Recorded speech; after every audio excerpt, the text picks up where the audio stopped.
In a quiet countryside village lived an old man named George. He was known as careful, disciplined, and extremely hardworking.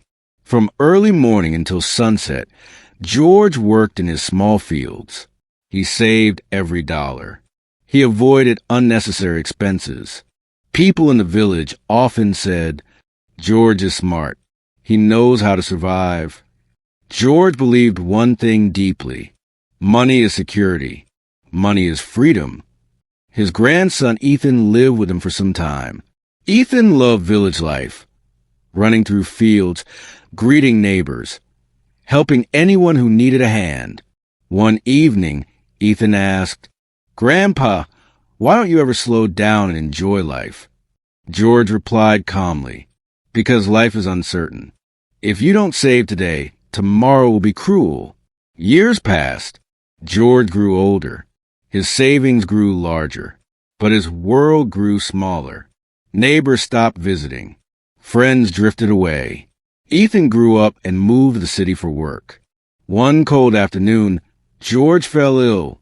He lay in his quiet room, listening to the ticking clock. He had food. He had money, but he had no company. A local doctor asked gently, "Is there anyone you want to call?" George turned his face away. That silence said everything.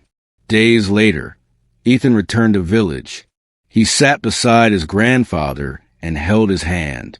With weak eyes, George whispered, "I saved everything except time." Ethan listened silently.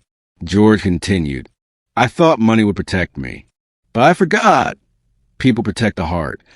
The next morning, as the sun rose over the fields, George passed away peacefully. Ethan stayed in the village. He worked hard, like his grandfather, but he also laughed with neighbors. He saved money, but he shared moments. And the village remembered George not for his wealth, but for the lesson he left behind.